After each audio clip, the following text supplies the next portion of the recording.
Okay तो यहाँ पे हमने डाइजेशन एंड एब्जॉर्प्शन प्रोसेस हमने देखे, ठीक है। तो जो थर्ड प्रोसेस होती है, ठीक है, ट्रांसपोर्टेशन, ठीक है। तो वो जो है हम देख रहे हैं, ठीक है। सो ट्रांसपोर्टेशन में जनरली जो ब्लड है, ठीक है, तो वो जो है वो जो फूड है या फिर जो न्यूट्रिएंट्स है उसको ट्रांसपोर्ट करने में हमारे डिफरेंट डिफरेंट ऑर्गन जो होते हैं बॉडी के, ठीक है, तो उसके लिए वो रिस्पॉन्सिबल होता है, ठीक है। जो भी डीऑक्सीजनेटेड ब्लड रहेगा, ठीक है, वो हार्ट के चेम्बर्स में जाके, ठीक है, वो ऑक्सीजनेटेड होके, ठीक है, फिल्टर होके फिर जो है ऑक्सीजनेटेड ब्लड जो है वो डिफरेंट डिफरेंट ऑर्गन में पहुंचाया जाता है, और उसके साथ में अदर जो वेस्ट मटेरियल होता है या फिर ऑक्सीजन होता है, ठीक है, वो भी ब्लड के इससे जो है डिफरेंट डिफरेंट ऑर्गन में पहुंचाया जाता है। So, transportation, the blood is responsible to transport food, oxygen, and waste material in human bodies. Blood usually consists of a fluid medium known as a plasma, where the cells remain suspended. Plasma is responsible to transport food, carbon dioxide, and nitrogenous waste in dissolved form.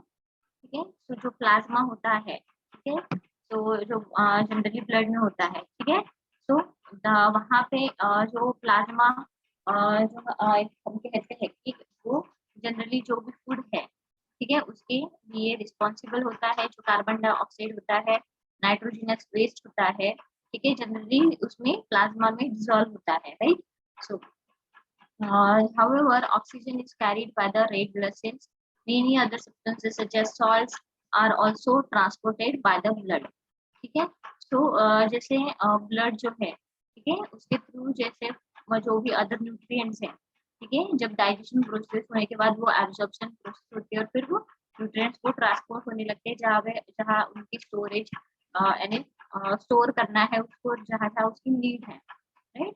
तो blood के through जो है वो वहां पे पहुंचाया जाता है, ठीक है। सो ब्लड में जो है रेड ब्लड सेल्स होते हैं, ठीक है, जो आरबीसी हम कहते हैं, एरिथ्रोसाइट्स हम कहते हैं, ठीक है। तो जनरली वो ऑक्सीजन कैरी करते हैं, राइट। उसके बाद जो है बाकी के जो डब्ल्यूबीसी होते हैं, प्लेटलेट्स होते हैं, ठीक है। उसके बाद जो है ब्लड में सॉल्ट्स होते हैं, ठीक है। तो ब्लड के सॉल्ट्स कोई बता सकता है कौन कौन से होते हैं? ब्लड में कौन कौन से सॉल्ट्स प्रेजेंट रहते हैं वो बता दीजिए।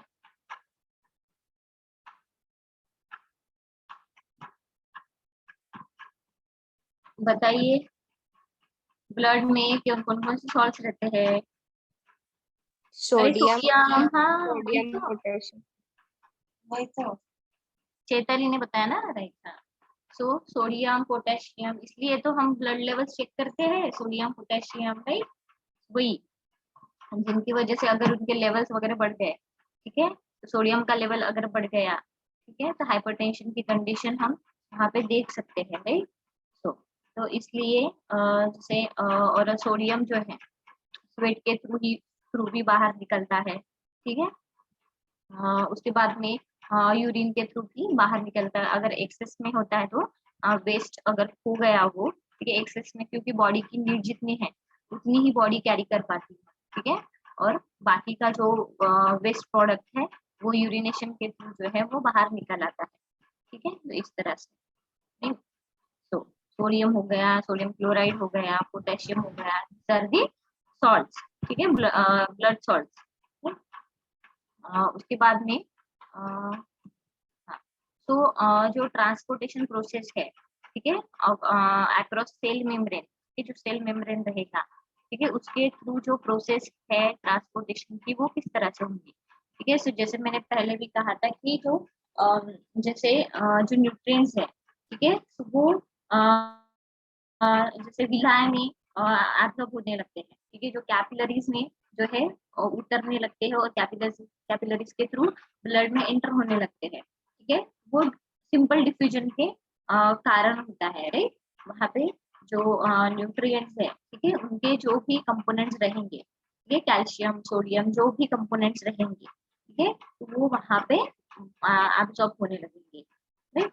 तो यहाँ पे दिया हुआ है, so transport across a cell membrane. One of the great wonders of the cell membrane is its ability to regulate the concentration of substances inside the cell. And these substances include ions such as calcium, plus plus, Na+, A+ and chloride minus, ठीक है। Nutrients include sugars, fatty acids and amino acids and waste products, ठीक है। Waste products में जैसे nitrogen वगैरह हो गया, ये यूरिया हो गया, ठीक है। तो इस तरह से, so particularly carbon dioxide, CO2, which must leave the cell.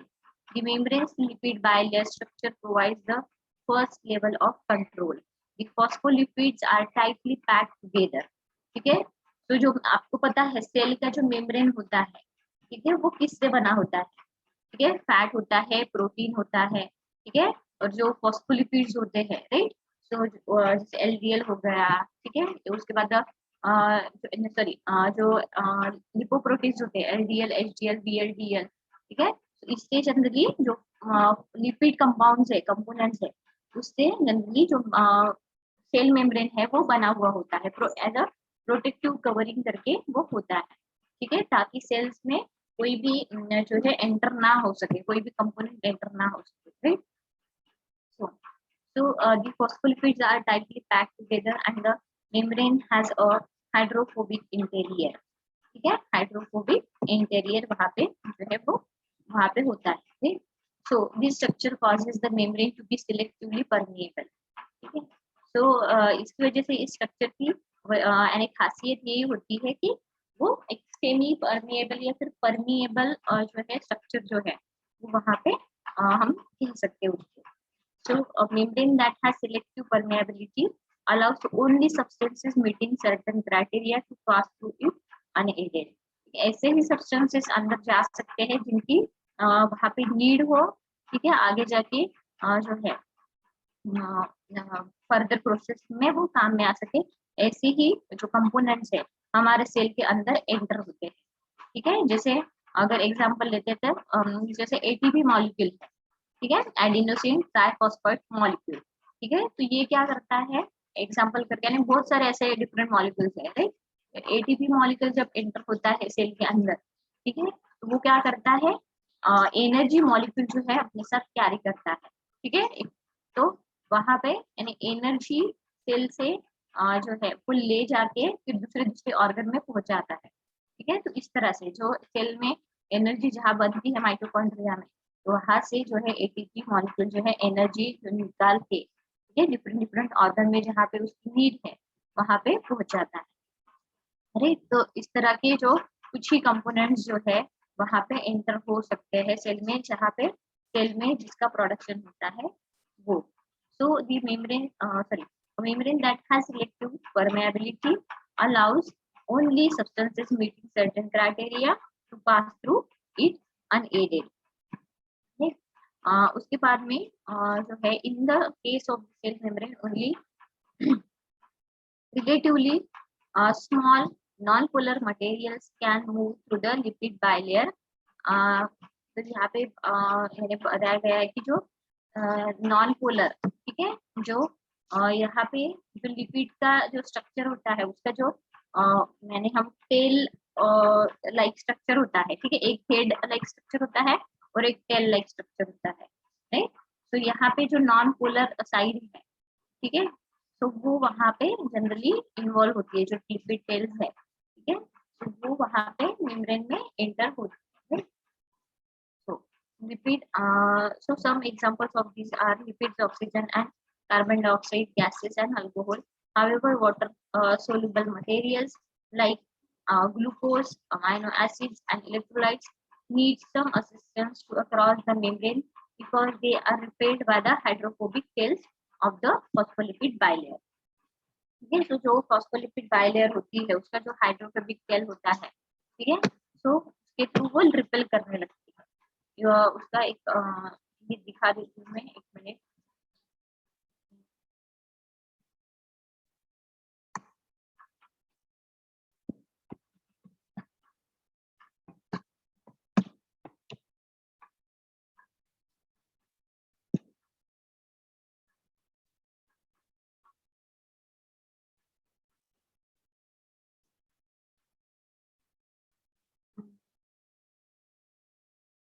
आप कहाँ पे जो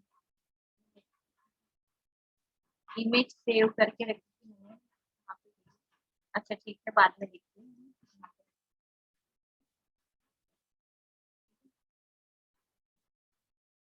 तो तो यहाँ पे जो हाइड्रोफोबिक टेल है, ठीक है, तो वो जनरली वहाँ पे सॉरी, जो हाइड्रोफोबिक टेल है उसकी वजह से जो है जनरली जो फॉस्फोलिपिड बाइलेयर होती है, ठीक है, वो वहाँ पे रिपेल होने लगती है, right? So, so all substances that move through the membrane do so by one of the two general methods, which are categorized based on whether or not energy is required.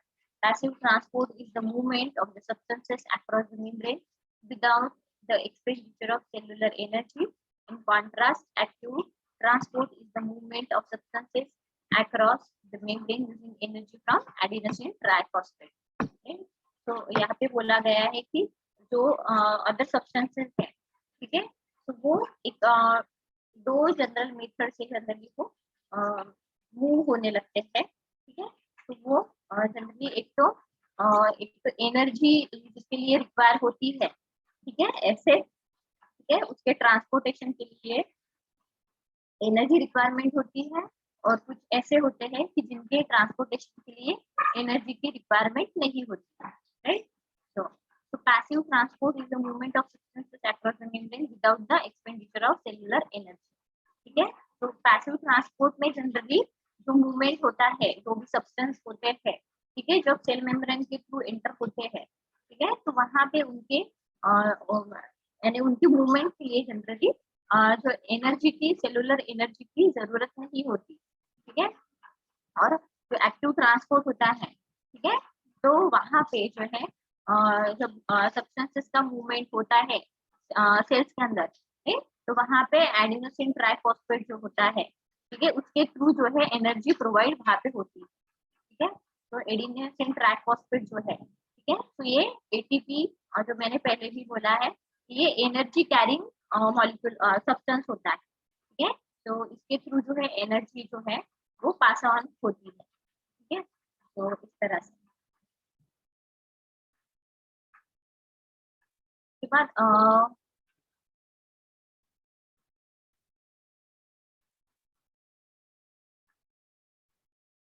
Active transport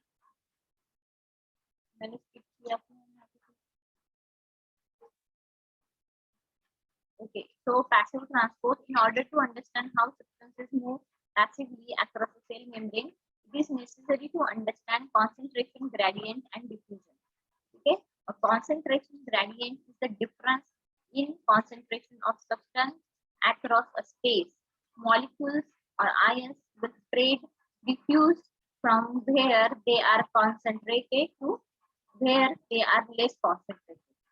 ठीक है, तो जो यहाँ पे passive transport जो है, ठीक है, तो वो जो है जनरली यहाँ पे कॉन्सेंट्रेशन ग्रेडियंट और डिफ्यूजन को समझना बहुत जरूरी है। डिफ्यूज यानी जो सब्सटेंसेस होते हैं वो जब एंटर होते हैं, जब यानी डिफ्यूज होने लगते हैं, ठीक है, तो वो जो कॉन्सेंट्रेशन ग्रेडियंट है, ठीक है, तो उसको एक कॉन्सेंट्रेशन जो है जो भी सब्सटेंस है, ठीक है, जो भी स्पेस है ओवरऑल, ठीक है, उसमें जो भी सब्सटेंसेस अवेलेबल है उसका कॉन्सेंट्रेशन, ठीक है, तो वो कॉन्सेंट्रेशन ग्रेडियंट जो है वो कहलाएगा, ठीक है, तो वो अक्रॉस जो भी स्पेस होगा वो सेल मेम्ब्रेन का, उसमें जो भी स्पेस होगी, तो उसमें जो भी सब्सटेंसेस अवेलेबल होंगे, ठीक है, तो उनके जो है कॉन्सेंट्रेशन का डिफरेंस जो है वो कॉन्सेंट्रेशन ग्रेडियंट जो है वो वहां पे कहलाया जाएगा, right?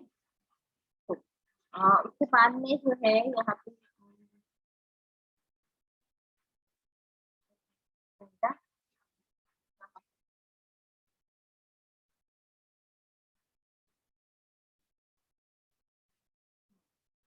तो तो यहाँ पे हम बात कर रहे थे कॉन्सेंट्रेशन ग्रेडियंट, ठीक है, तो जनरली जैसे जो भी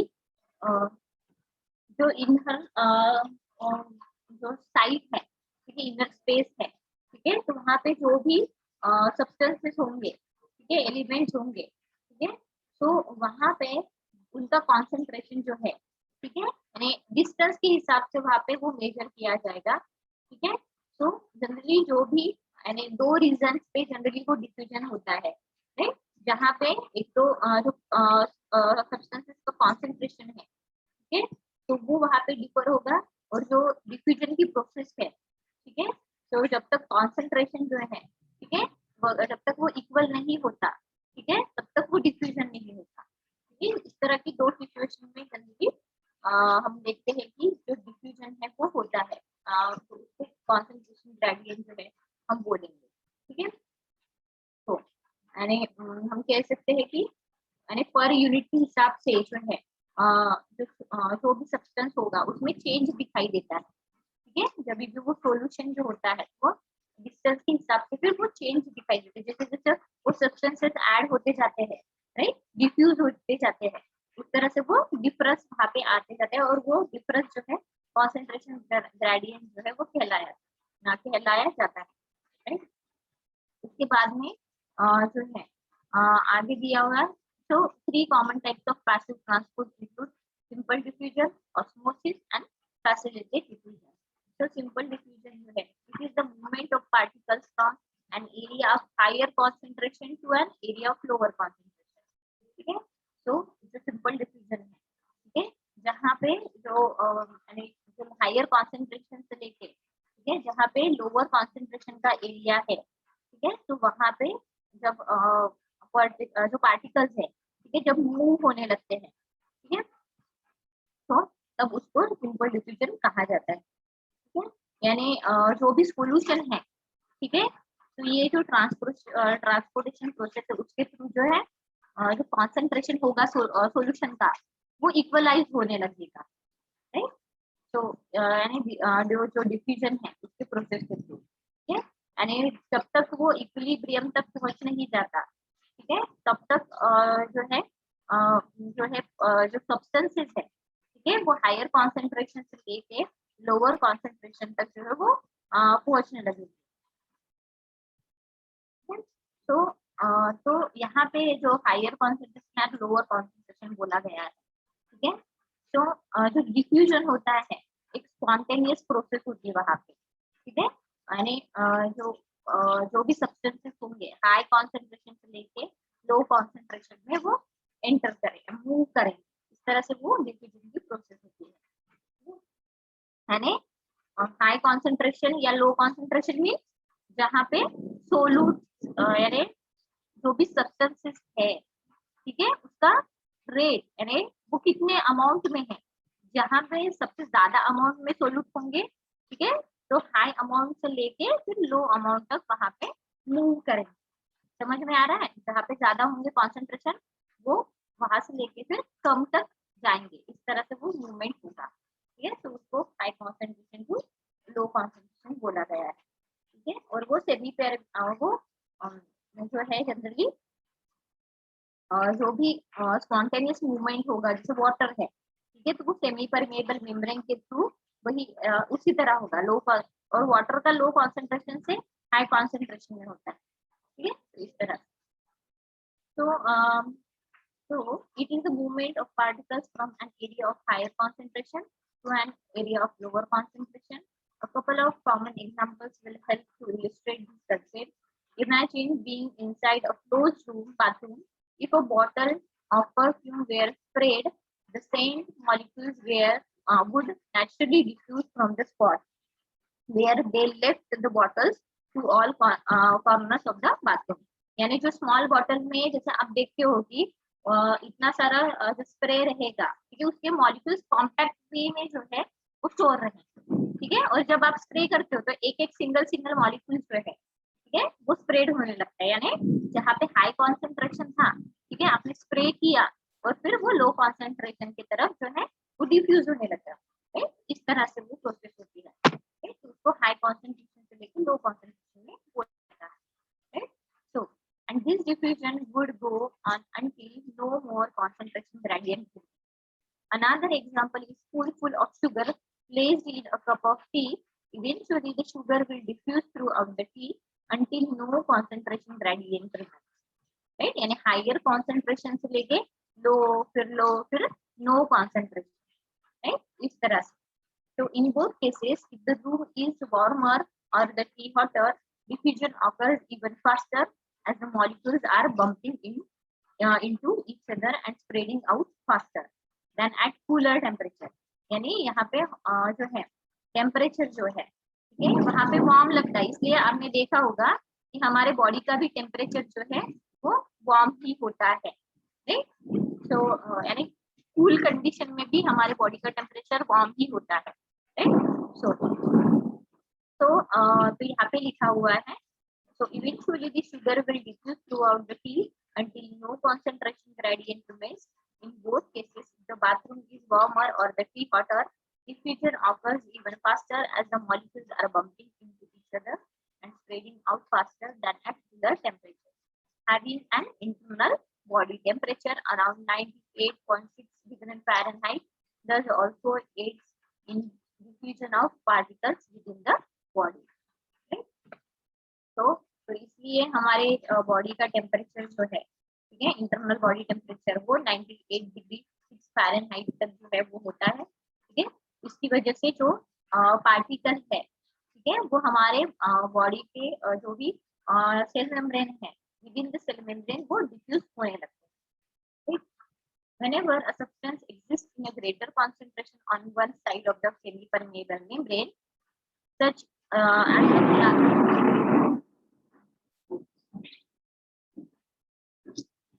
यहाँ पे बारिश हो रही है और बहुत कड़ाके की जो है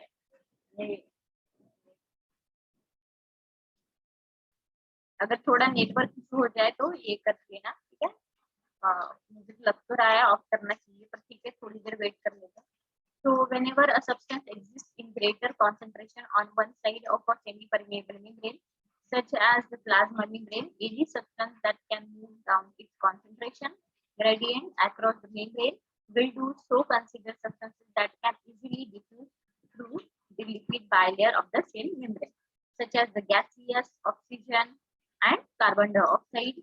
Oxygen generally diffuses into cells because it is more concentrated outside of them, and carbon dioxide typically diffuses out of the cell. ठीक है, यानी यहाँ पे बोला गया है कि जो ऑक्सीजन होता है ठीक है वो सेल्स में डिफ्यूज होता है, ठीक है? और या जो कार्बन डाइऑक्साइड है ठीक है वो आउट ऑफ द सेल जो है ठीक है वहां पे डिफ्यूज होने लगता है, ठीक है? Because it is more concentrated inside of cell. So neither of this examples requires energy और any part of the cell, ठीक है? तो जो भी कार्बन डाइऑक्साइड होता है और या फिर ऑक्सीजन होता है उसके डिफ्यूजन के लिए ना तो एनर्जी की जरूरत होती है ना किसी जो है स्पेस की जरूरत होती है, वो आउटर पार्ट में ही सेल के जो है वो डिफ्यूज हो जाते हैं विदाउट एनर्जी और without any part of the cell, right? जो भी ऑर्गेनल्स होते हैं ना उसमें भी वो उसकी डिफ्यूजन की नीड नहीं होती and therefore they use a passive transport to move across the membrane, यानी उसको पैसिव ट्रांसपोर्ट के थ्रू वो मूव होने लगते हैं और अक्रॉस द मेम्ब्रेन जहाँ पे एनर्जी की नीड नहीं होती.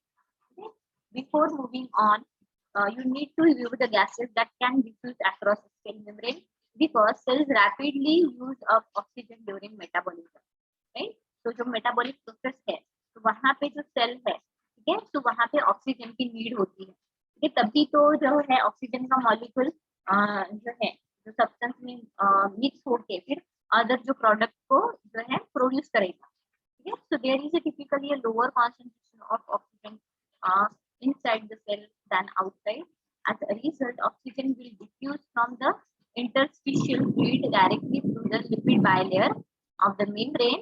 ये जो ऊपर की लेयर होती है उसको लिपिड बायलेयर कहा जाता है, ठीक है? So into the cytoplasm within the cell. On the other hand, because cells produce carbon dioxide as a byproduct of metabolism, carbon dioxide concentration rise within the cytoplasm, ठीक है?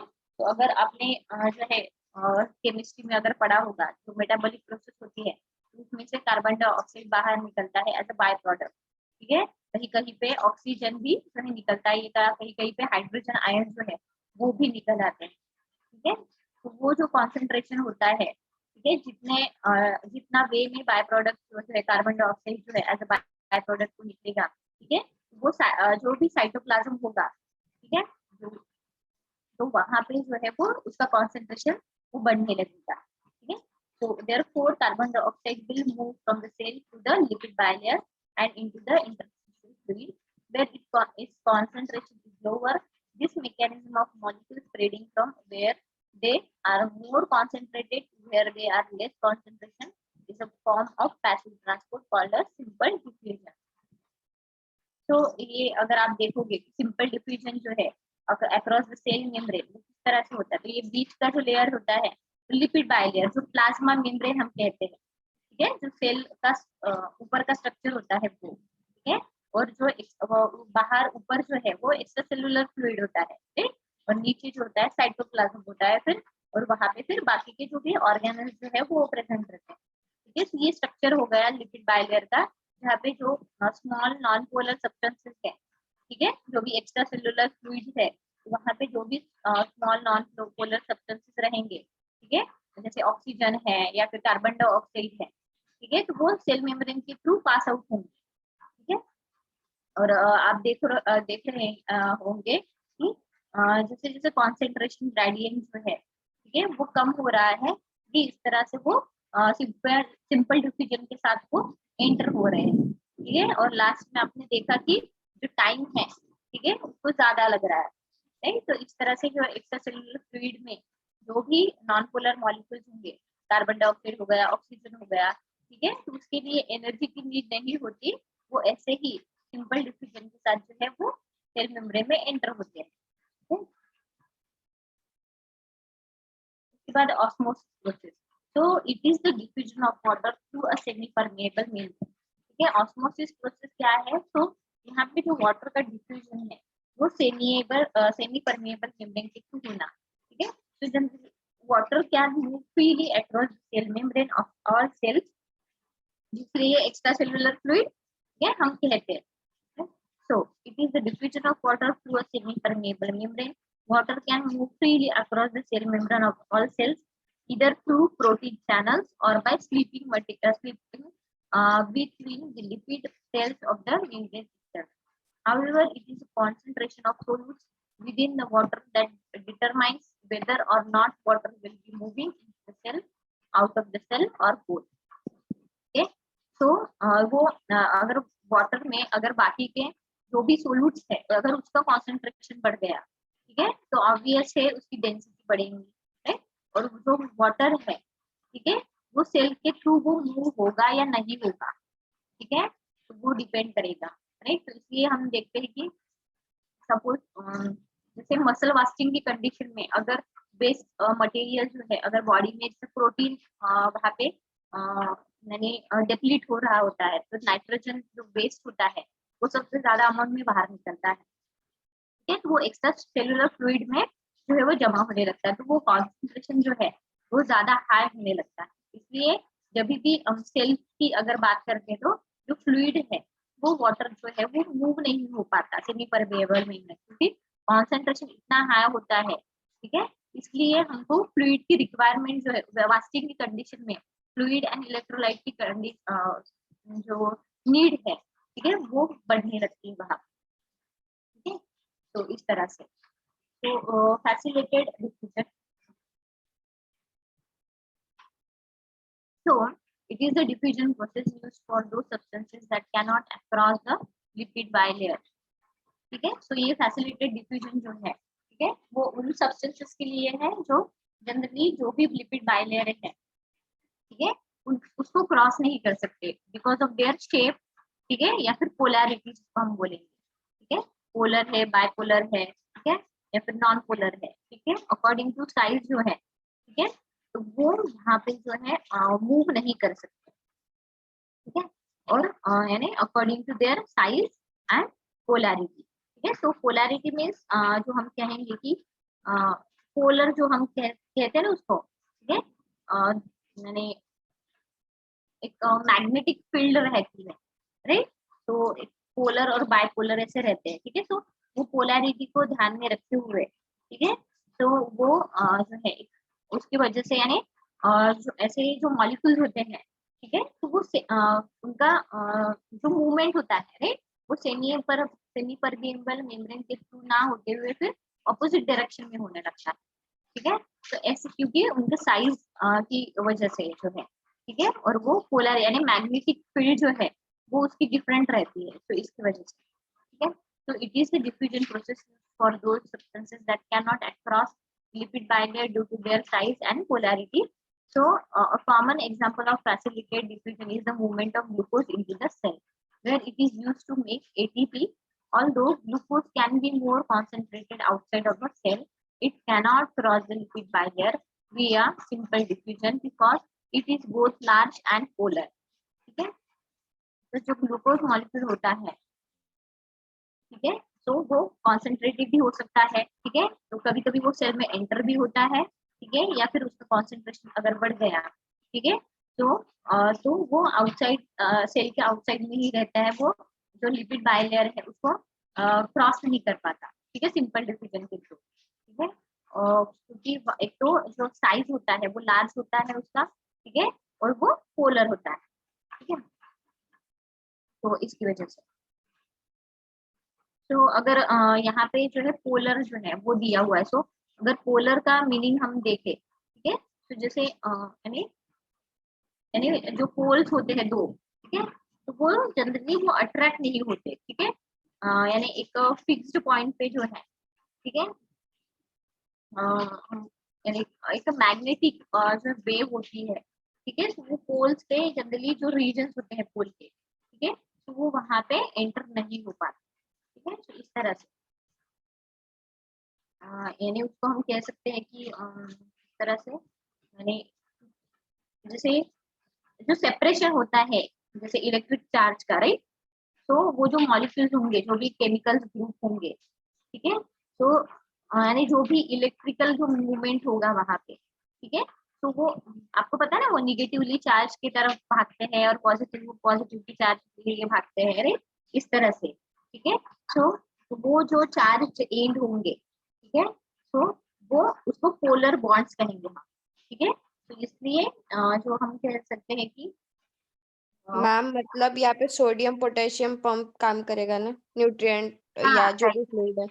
हाँ हाँ हाँ, राइट, सो तो यहाँ पे वो जो है जैसे जो है एडिनोसिन ट्राइफॉस्फेट जो बॉन्ड है, ठीक है, तो ये कैसे जो है फॉस्फेट बॉन्ड होने की वजह से उनमें यानी आपने देखा होगा कि प्लस माइनस ये साइन होते हैं, ठीक है, यानी बॉन्ड्स होते हैं वो, ठीक है, उसी तरह वो काम करते हैं, राइट, यानी जो है एक बोल सकते हैं उसको एक इलेक्ट्रॉन जो है ना, इलेक्ट्रॉन प्रोटॉन आपको पता है, ठीक है, तो उससे वो जो मॉलिक्यूल्स होते हैं, ठीक है, तो वो जनरली पोलर बॉन्ड्स वहां पे रहते हैं, ठीक है, उसकी वजह से ही जो है वो उसकी मूवमेंट जो है वो हो पाती है, राइट, तो इस तरह से यानी अपोजिट अट्रैक्ट ईच अदर, इस तरह से नहीं क्या वो, तो वो इनवर्ड जो है डिफ्यूजन वहां पे जनरली जैसे ग्लूकोज का अगर कॉन्सेंट्रेशन बढ़ गया, ठीक है, तो वो इनवर्ड डिफ्यूजन वहां पे होने लगता है, राइट, तो इस तरह से। So although glucose can be more concentrated outside of the cell, it cannot across the lipid bilayer via simple diffusion because it is both larger and polar.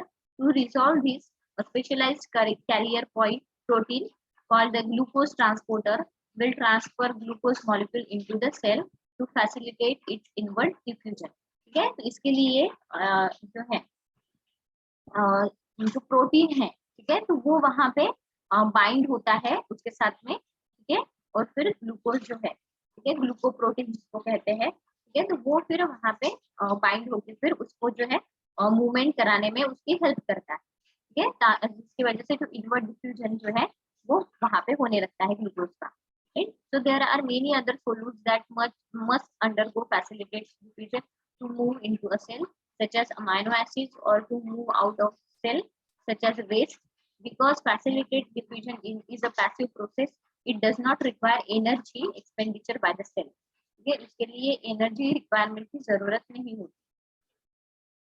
तो यहाँ पे जो है दिया हुआ है फैसिलिटेटेड डिफ्यूजन, ठीक है, जहाँ पे सब्सटेंस जो है, ठीक है, सेल जो मेम्ब्रेन होगा या प्लाज्मा मेम्ब्रेन जो होगा, ठीक है, उसको क्रॉस करेंगे, ठीक है, और जो प्रोटीन्स होंगे, ठीक है, जो तो वो हेल्प करेंगे, जो भी प्रोटीन चैनल्स होंगे, ठीक है, तो वो वहाँ पे एज अ करियर की तरह वहाँ पे बाइंड होके जो है वो उसको अंदर लेके जाएंगे, ठीक है। तो यहाँ पे आप देख रहे होंगे कि प्लाज्मा मेम्ब्रेन है और जो एक्स्ट्रा सेलुलर फ्लूइड है, ठीक है। तो वहां पे जो है जो भी मॉलिक्यूल्स होंगे, ठीक है, तो वो प्रोटीन चैनल के थ्रू जो है वो एंटर होते हैं वहां पे, ठीक है। और फिर जो है जो भी सेल का इंटरनल स्ट्रक्चर है या स्पेस है, वहां पे फिर जो है फर्दर प्रोसेस के लिए वो यूज होते हैं, ठीक है। जैसे ग्लूकोज जो है वो एंटर हो गया, ठीक है। तो ऑब्वियस है ग्लूकोज जो है फिर एनर्जी प्रोडक्शन के लिए फिर वहां पे सेल में एंटर होगा, और फिर जो माइटोकॉन्ड्रिया में फिर उसका एनर्जी प्रोडक्शन वहां पे होते जाएगा। इस तरह से जो है एक कैरियर प्रोटीन की वहां पे जरूरत लगती है, जो है राइट। और नीचे में जो है स्पेसिफिक कैरियर प्रोटीन्स जो है वो वहां पे दिए हुए हैं, ठीक है। जहाँ पे जो भी पार्टिकल्स है एक्स्ट्रा सेलुलर फ्लूइड में, जो भी अवेलेबल पार्टिकल्स है, ठीक है, चाहे डिफरेंट डिफरेंट शेप में हो, साइज में हो, ठीक है, तो वो अक्रॉस द सेल मेम्ब्रेन जो है वो वहां पे मूव होते हुए दिखाई दे रहे हैं, राइट। और जो सेल मेम्ब्रेन इंटरनल स्पेस होती है सेल की, ठीक है, साइटोप्लाज्म में वो एंटर होते हैं, ठीक है, थ्रू द चैनल, या फिर उसको कैरियर प्रोटीन कहा जाता है, राइट। इस तरह से उसके बाद active transport for all of the transport methods described above, the cells expends no energy. Membrane proteins that aid in the passive transport of substances do so without the use of ATP. During active transport, ATP is required to move a substance across the membrane, often with the help of protein carriers and usually against its concentration gradient. One of the most common type of active transport involves proteins that serves as a pump. The word pump probably conjures up thoughts of using energy to pump up the entire of bicycle or a basketball, ठीक है। यानी वो एक basketball की तरह काम करता है, जो भी प्रोटीन होता है, राइट। यानी जो भी एक्स्ट्रा सेलुलर फ्लूइड होगा उसमें जो भी यानी यानी सब्सटेंसेस है जो सेल मेम्ब्रेन के अंदर लेके आना है, ठीक है। तो एज अ यानी वो होल्ड करके रखेगा, ठीक है, और वो फिर वहां पे एंटर होगी। Similarly energy from ATP is required for this membrane proteins transport substances. तो ये जो प्रोसेस होल्डिंग कैपेसिटी है उसके लिए एनर्जी की वहां पे नीड होती है, राइट। सो जैसे एडिनोसिन ट्राइफॉस्फेट, ठीक है, तो वो जनरली एडिनोसिन डाइफॉस्फेट में कन्वर्ट होता है, ठीक है। और इस तरह से जो है एनर्जी जिस तरह की नीड लगती है, ठीक है, तो वैसे वैसे जो है फॉस्फेट बॉन्ड जो है वहाँ पे फॉस्फेट बॉन्ड है अपने साथ एनर्जी का एक मॉलिक्यूल जो है वो साथ में लेके जो है जो प्रोसेस होती है, जो भी सब्सटेंस होता है उसको मूव करने के लिए जितने भी एनर्जी के मॉलिक्यूल्स लगेंगे, ठीक है, सो वो फॉस्फेट बॉन्ड के थ्रू जो है वो साथ में लेके आता है और एनर्जी की नीड वहां पे लगती है, ठीक है। सो जो भी मूवमेंट होती है, ये जो भी ट्रांसपोर्ट होता है सब्सटेंसेस का, जो भी आयंस या फिर मॉलिक्यूल्स जो है अक्रॉस द मेम्ब्रेन जो है ट्रांसपोर्ट होते हैं, ठीक है। सो वो उनके जो भी कॉन्सेंट्रेशन ग्रेडियंट है उसके अगेंस्ट जो है वो ट्रांसफर होते हुए दिखाई देते हैं from the low concentration to high concentration, right. So the sodium potassium pump which is also called sodium potassium ATPase transports sodium out of the cell while moving potassium into the cell. The sodium and potassium pump is an important ion pump found in the membranes of many types of cells, ठीक है। तो ये sodium potassium pump जो होते हैं, ठीक है, वो मॉलिक्यूल्स को जो है होल्ड करके जो है मेम्ब्रेन के अंदर जो है वो पहुंचाते हैं, right. So these pumps are particularly abundant in nerve cells, which are constantly pumping out sodium ions and pulling in potassium ions to maintain an electrical gradient across their cell membrane. यानी वो जो equilibrium है sodium potassium का, right, वो इस pump के through जो है वो मेंटेन रहता है, ठीक है, ताकि अगर जो है यानी जो भी मॉलिक्यूल्स है उसका कॉन्सेंट्रेशन ज्यादा ना बढ़ पाए, नहीं तो क्या होगा एक्स्ट्रा सेलुलर फ्लूइड में उसका कॉन्सेंट्रेशन अगर बढ़ने लगेगा तो ऑब्वियस है डिफरेंट जो कॉन्सिक्वेंसेस है उससे हो सकते हैं।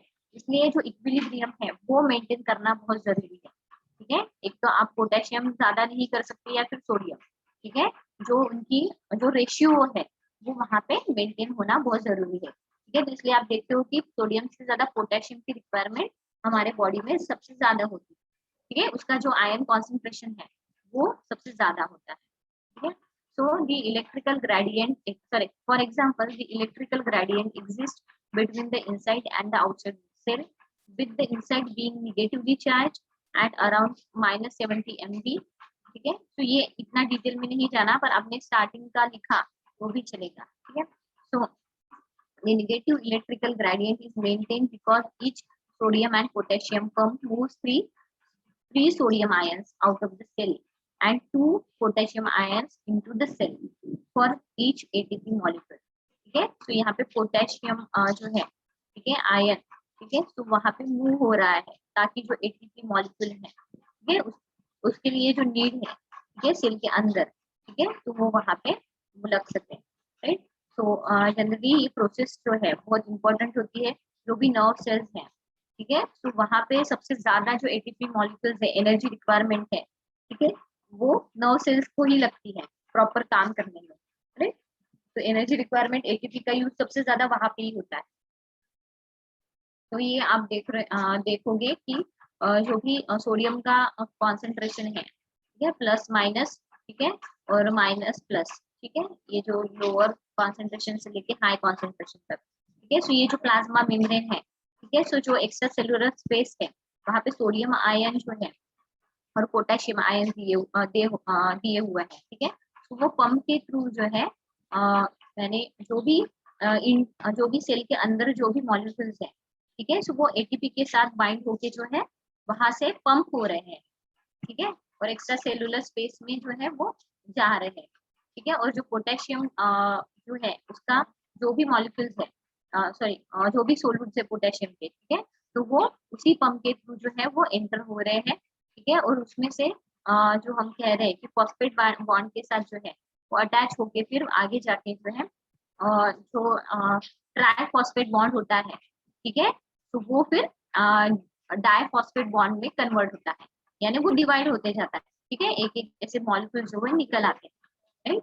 इस तरह से वो जो है मूवमेंट जो है वो होती है यहाँ पे, ठीक है। ये हम कह सकते हैं कि जो एक्टिव ट्रांसपोर्ट है, ठीक है, तो वो यहाँ पे बताया गया है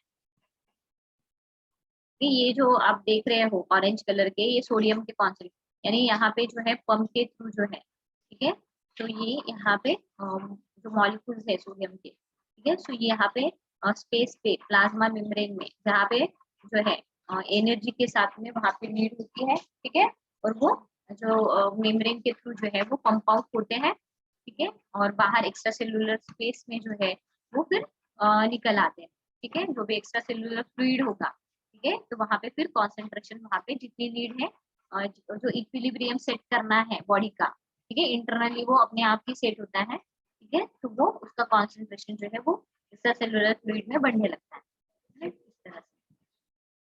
उसके बाद ये सोडियम पोटेशियम पंप है क्या, ठीक है।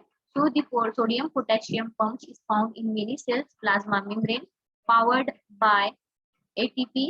The pump moves sodium and potassium ions in opposite direction, right? So ये जहाँ पे वो सोडियम अगर एंटर होता है तो पोटेशियम का कॉन्सेंट्रेशन वहां पे, यानी पोटेशियम पंप होता है वहां पे, तो वो कॉन्सेंट्रेशन, वो इक्विलिब्रियम वो मेंटेन होने के लिए, right? So the pump moves sodium and potassium ions in opposite directions, each against its concentration gradient in a single cycle of the pump. 3 sodium ions are extruded from, from, and 2 potassium ions are imported into the cell, ठीक है। तो अगर 3 sodium ions अगर वहां पे बाहर जा रहे हैं, ठीक है, सेल मेम्ब्रेन के थ्रू जो है एक्स्ट्रा सेलुलर स्पेस में जो है अगर बाहर जा रहे हैं, तो 2 मॉलिक्यूल जो है पोटेशियम के वहां पे सेल इंपोर्ट करेगा, right? So other forms of active transport do not involve membrane carriers. Endocytosis, ठीक है, bringing into the cell, ठीक है, उसका meaning is the process of a cell ingesting material by enveloping it in a portion of its cell membrane and then pinching of that portion of membrane, ठीक है। तो यानी यहाँ पे जैसे बताया गया है, ठीक है, यानी ये पिंच वहां पे हो रहा है, ठीक है, तो इस तरह से, ठीक है, और ये जो है एक्सक्लूड जो है वो कर रहा है, ठीक है, इस तरह से। So it is the process of cell ingesting material by enveloping it in a portion of its cell membrane and then pinching off that portion of a membrane. Once pinched off, the portion of membrane and its contents become an independent intracellular vesicle. A vesicle is a membranous sac, a spherical and hollow organelle bounded by a lipid bilayer membrane. Endocytosis often brings materials into the cell that must be broken down or digested. Phagocytosis, that is cell eating. In the endocytosis of large particles, many immune cells engage in a phagocytosis of invading pathogens. ठीक है, सो यहाँ पे जो इस process के through जो है, ठीक है, जो वेसाइकल है, मेम्ब्रेनस सैक जो है, ठीक है, तो वहां पे वेसाइकल्स होते हैं, ठीक है, तो वो जनरली जो भी लिपिड बायलेयर होगा, ठीक है, तो जनरली उससे जो है जो भी स्फेरिकल या फिर हॉलो ऑर्गेनल्स होंगे वो जनरली वहां पे बाउंडेड रहेंगे उस लिपिड बायलेयर मेम्ब्रेन से, ठीक है, और जो एंडोसाइटोसिस है, ठीक है, तो उस प्रोसेस के थ्रू जो है मटेरियल जो है, ठीक है, वो सेल्स में एंटर होंगे, ठीक है, और वहां पे ब्रोकन डाउन होंगे और फिर डाइजेस्ट होंगे, ठीक है, और जैसे फैगोसाइटोसिस है, ठीक है, ये जो प्रोसेस होती है जो भी लार्ज पार्टिकल्स है, ठीक है, तो वो जनरली वहां पे डिवाइड करने में या फिर जैसे उसको डाइजेस्ट करने में, ठीक है, तो उस तरह से वो काम करता है, ठीक है, तो जो भी अदर इम्यून सेल्स है, ठीक है, जनरली ये फैगोसाइटोसिस जो प्रोसेस होती है उसमें इन्वॉल्व रहते हैं,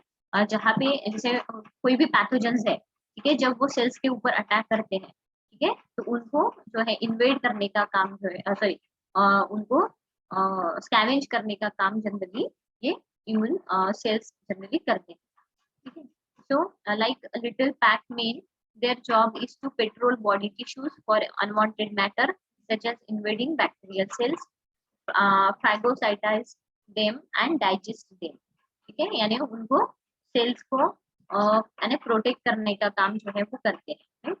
So, okay. Phagocytosis and pinocytosis take in a large portion of extracellular material, and they are typically not highly selective in the substances they bring in. Cells regulate the endocytosis of specific substances via receptor-mediated endocytosis. Receptor-mediated endocytosis is endocytosis by a portion of the cell membrane that contains many receptors that are specific for a certain substances. Once the surface receptors have bound sufficient amounts of the specific substances, the receptors जो लियागेशन बोलते हैं उसको, so the cell wall endocytose, the part of the cell membrane containing the receptor liaison complexes, iron is required component of hemoglobin is endocytosized by a red blood cells in this way, ठीक है, जैसे ion का component है, ठीक है, सो haemoglobin की production के लिए आयन की रिक्वायरमेंट होती है, ठीक है, तो वो वहां पे साइटो जो है वो वहां पे होने लगता है, ठीक है, यानी जो भी हीमोग्लोबिन के जो भी मॉलिक्यूल्स है, ठीक है, उसके प्रोडक्शन के लिए जो है वहां पे उसकी नीड वहां पे होने लगती है, ठीक है, जनरली एंडोसाइटोज मीन्स यानी जो एंडोसाइटोज मीन एक सेलुलर प्रोसेस होती है वहां पे जहाँ पे जो भी सब्सटेंसेस होते हैं, ठीक है, तो वो जनरली सेल्स के अंदर उसकी यानी वो लेके जाते हैं, ठीक है, उस प्रोसेस के थ्रू, ठीक है, और जो भी मटेरियल जो होता है, ठीक है, जो भी सेल मेम्ब्रेन होता है, ठीक है, जो सराउंड करके रखता है, ठीक है, तो यहाँ पे उस मेम्ब्रेन के थ्रू जो है वो जो सब्सटेंसेस होते हैं वो जनरली सेल्स में एंटर होते हैं, ठीक है, इस तरह की वो एंडोसाइटोज जो है प्रोसेस होती है। इस प्रोसेस के थ्रू जो भी सब्सटेंसेस है वो सेल के अंदर जो है वो लेके आते हैं, ठीक है, इस तरह से, ठीक है, एक इंजेस्टेड मटेरियल के थ्रू जो है वो जो भी सब्सटेंसेस रहेंगे, ठीक है, वो सेल के इनसाइड में जो है वो आते रहेंगे, ठीक है, तो इस तरह के एंडोसाइटोसिस जो प्रोसेस है उसमें पिनोसाइटोसिस और फैगोसाइटोसिस जो है वो प्रोसेस होती है, ठीक है, जहाँ पे जो भी जैसे पैथोजन अगर एंटर हो गया, ठीक है, तो वहां पे उसको होल्ड करके जो है उसको डिस्ट्रॉय कर देते हैं, यानी जो सेल्स है जो उसको यानी यहाँ पे ईटिंग बोला गया है, ठीक है, उस तरह से वो सेल्स में एंटर होंगे वहां पे उसको डिस्ट्रॉय किया जाता है, ठीक है, ताकि उससे कुछ हार्मफुल वहां पे कंडीशन ना पैदा हो। ठीक है, तो इसलिए यहाँ पे एंडोसाइटोसिस की प्री प्रोसेस वहां पे दी हुई है। ठीक है, प्लाज्मा मेम्ब्रेन है, ठीक है, जहाँ पे लार्ज पार्टिकल्स जो है वो एंटर हो रहे हैं। ठीक है, उसके बाद उसके बाद में जो है, ठीक है, जो वैक्यूल है वो तैयार होता है, और जो लार्ज पार्टिकल्स है वो वैक्यूल के अंदर जो है वो ट्रांसमिट हो जाते हैं। ठीक है, तो इस तरह से। और पिनोसाइटोसिस में आप देख रहे होंगे कि जो मॉलिक्यूल्स है, ठीक है, वो भी वेसाइकल के अंदर जो है वो ये होते हैं, कोट हो जाते हैं जनरली। ठीक है, और उस तरह से जो भी रिसेप्टर मेडिएटेड एंडोसाइटोसिस है, उस प्रोसेस के थ्रू जो भी रिएजेंट्स होंगे, ठीक है, तो वो भी वहां पे उसके मॉलिक्यूल्स भी जो वेसाइकल्स है, तो वो रिसेप्टर के थ्रू जो है जो लियाजेंट्स है, वो रिसेप्टर और लियाजेंट्स जो है वो एक साथ आएंगे, अटैच होंगे, और फिर वो जाके वेसाइकल्स में जो है वो वहां पे कोट होंगे। तो इस तरह की जो फ्री फॉर्म्स होती है, ठीक है, सो वो वहां पे जनरली होती है कि जो भी मॉलिक्यूल्स है उनको होल्ड करके रखना। ठीक है, इस तरह से। और उसके बाद में जो प्रोसेस है वो आगे की बाद में देखेंगे। ठीक है, थैंक यू ऑल। ठीक है, thank you ma'am. Thank you ma'am.